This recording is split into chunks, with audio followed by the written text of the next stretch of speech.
You've spent weeks, maybe months, crafting the rich, mythic lore of your world. The creation story, the ancient wars, the lost empires, and even the fallen gods. But here's the problem. Your players don't care. At least, not yet. And when you drop too much at once, they tune out. Or worse, they completely forget it. So today on the Bearded Nerd podcast, we're cracking the code on how to write and deliver world lore that your players actually remember, use, and engage with. Because the secret isn't writing less, it's revealing in a smarter fashion. So, with that being said, let's unlock the lore vault together on this episode of the Bearded Nerd podcast.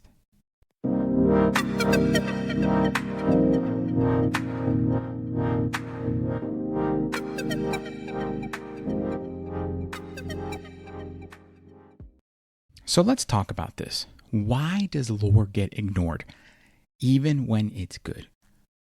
The best lore can fall flat. And the 4 reasons the best lore can fall flat is 1, it's delivered in a massive info dump. 2, it's not tied to the player's actions or goals. 3, it lacks mystery or tension. And lastly, it just feels like you're reading a history book instead of living in a world with said history. You can have all this beautiful lore on the elves of your world, and it could be a brilliant story if told from a narrative perspective. However, it doesn't mean anything if 1, none of the players are elves, 2, no one is fighting in a campaign against elves, and 3, if the central tension does not involve elves. So again, you can have beautiful lore on elves, but it doesn't mean anything. In reality, it just acts as background noise until it becomes relevant. So in order to take all those 4 flattening causing or lore flattening causing issues, you have to make it relevant. And that's where we step into the 5 different tools or secrets that you can use to deliver your lore and make it relevant. Number 1, drip, don't dump.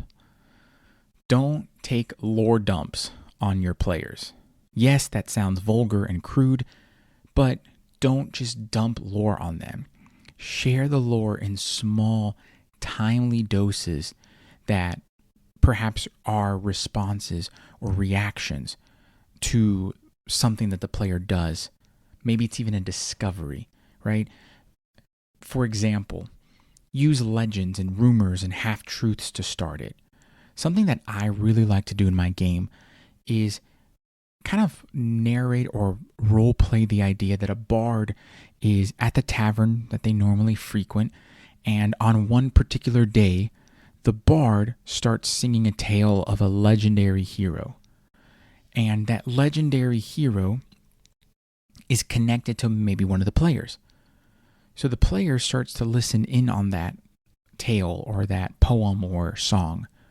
And as I have them roll more, maybe it's a type of intelligence check or a history check or wisdom check of some sort, they start to pick up the pieces and I trickle more of that lore into it, right? So I reveal that lore only when those players are digging deeper.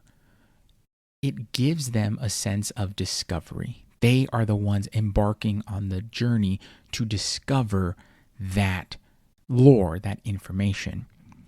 If I were to just say, oh, you hear the tale of this hero and then just dump everything, it goes back to one of the episodes that we had recently on the podcast where we're talking about them being passively involved in the game.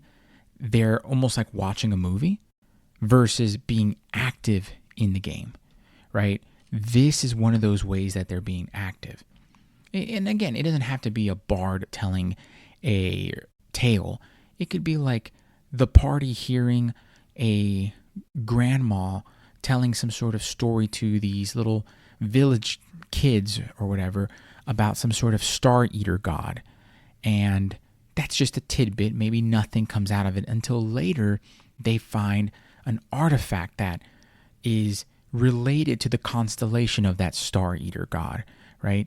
So you can kind of lay the foundation, plant the seeds, and let them pursue it, or that pursuing kind of allows them to dig deeper, right? You have two paths you can go, but who cares? You're giving them small bites. It's kind of like when you go to a fancy restaurant, you're getting small bites. And those small bites lead up to a better satisfaction in the actual menu or in the tasting, so to speak, right? Small little bites have big rewards in the future or for the future. Number 2, tying the lore to something tangible. So one of the biggest things that I tell players is, and tell folks just in general, when we're at the game store or just on Discord, I just don't tell my players what happened. I let them actually feel it, hold it, something, right? So it might be a magic item. Maybe it's the broken sword of the patron of this deity, right? It could be a ruined statue with a missing face, something they can touch, or a scroll that's sealed in a lost language, right? Maybe give them the description of the blade hums when drawn near a certain temple, and the name of the temple is older than the kingdom itself, right? But it's something they can touch, that their character can touch it, see it, taste it, smell it, right? The 5 senses. I've talked about the 5 senses before. Tie the lore to one of the 5 senses. That is going to be such an epic moment, but more importantly, that's going to be such a aha moment for your players, because we as humans are going to understand the world around us through the senses. So tie the lore of your world through the senses. It's a very easy win. Next, I use NPCs with strong perspectives. I think it's even more interesting and more believable to let your world's history be told through people, not just the textbooks of the world. A cleric of your world should talk about the old war as a divine punishment, right? The goblin merchant maybe calls humans a great embarrassment. Maybe someone from one part of the world talks about the history of the same exact war, but it shifts depending on who tells it, right? Who benefits from the way the lore is remembered? That right there is going to be key to allowing those NPCs to tell the world. Bards are going to tell the world one way. Nobles, peasants, farmers, enemies, friends, whatever you want to say, the guilds we've talked about, they are all going to tell history differently. And again, based upon the perspective of that person. And remember how I mentioned earlier that you should let the players uncover the truth? Well, this is part of that. You should absolutely let your players uncover the truth. Allow them to explore the world, utilize puzzles, things of that nature. And most importantly, let the choices of your party reconstruct what you have written. This is something that I think outweighs it all. It goes back to the collaborative world building that I've mentioned in other episodes. But let the players write some of the lore. Let them write some of the aspects of the world. Again, I think it's really important, and it's a big part of GMing, where we need to step back and let them take a seat at times. So, give your players the reins at times and give them a reason to care, right? The reasons why they care is because they have some connection to it. You could go the route of, oh, the lost king of old is related to one specific character due to their bloodline or their oath or something of that nature. That's something that my game master, Ray, did with my character. After 5 years of playing, he revealed that my character, Dane Graniteheart, was actually King Dane Graniteheart. He was the son of King Hester, the former king, the last king before the Graniteheart dwarves were essentially scattered throughout the world. And he gave me a reason to care because during those 5 years, I was building the world and the lore of the dwarves alongside him and the other players.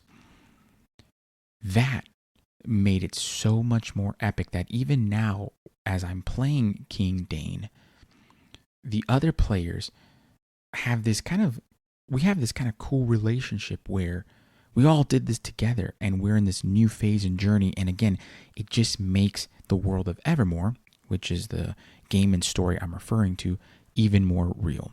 So again, give them that truth, give them that bond, so to speak, and let the players uncover it. And lastly, of this part 5 is make the lore a gameplay mechanic. This isn't something that we emphasize really in Dungeons and Dragons, but in games like Daggerheart and MCDM, I could see this happening. Don't just let the lore sit in a notebook, right? Put it on the table. I specifically use OneNote and composition books to write my lore.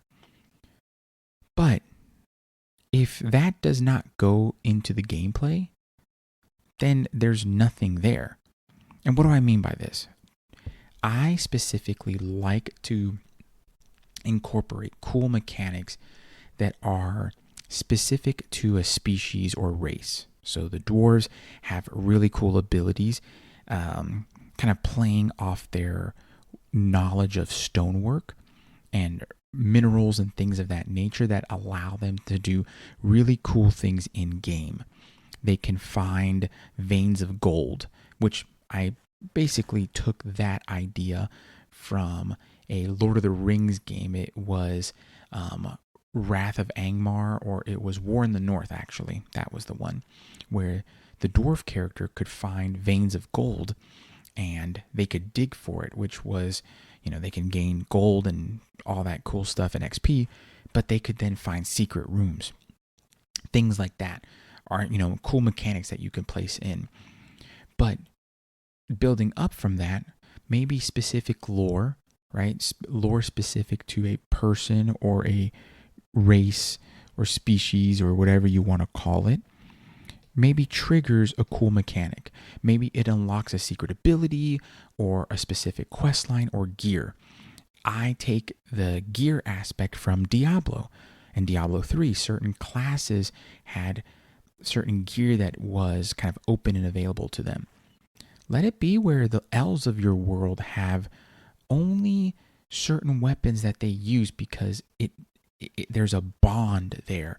There's this mythical bond that maybe you can't just put your finger on it, right? You can't quite place that tangible thing, right? Or ancient knowledge that gives a mechanical benefit. Maybe the wizard of your party goes through research and reading of tomes and literature to find really cool spells and really cool abilities. In fact, maybe there are really cool abilities and rights that are lost to the world, but a player, due to their knowledge and research, unlock it, right? So maybe that cool lore that you had, you put it away. You place it in this kind of forgotten tome, and then it's revealed only when a player or a character recites a certain hymn or something of that nature, and then it's revealed. Last but not least, let's dive into tools that you can actually use, tangible things, so to speak. Number 1, lore journals. These are player-facing tools. These are handouts or digital pages that players can fill over time. I am starting to use packets essentially of this is general basic knowledge due to their lineage, their ancestry, and their occupation, right? They can read it and digest it. It's no more than 2 or 3 pages. But then there is space for them to add into that. They can fill it over time.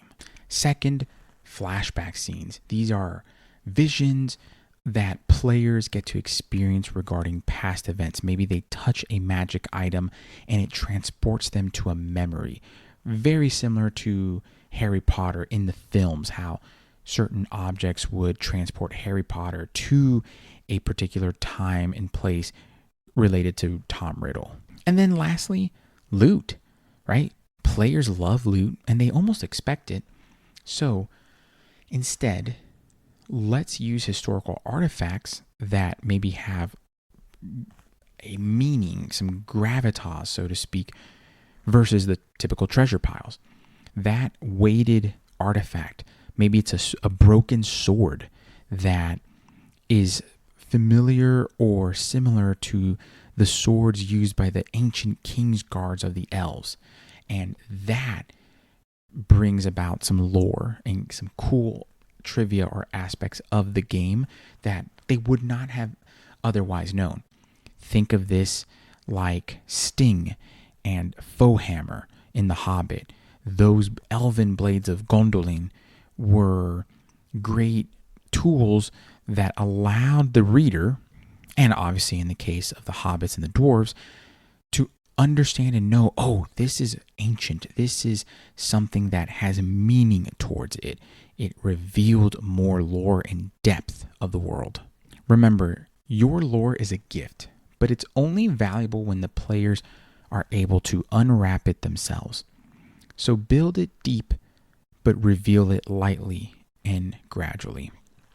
Let them find the echoes of history in crumbling temples, in whispered songs, and in the symbols burned onto ancient maps. If this episode gave you new ways to weave your world's past into your player's present, share it with your party and leave a 5-star review. And if you want this week's lore delivery blueprint as a printable PDF with tools you can use right away at the table, join us over at the Guildhall on Patreon.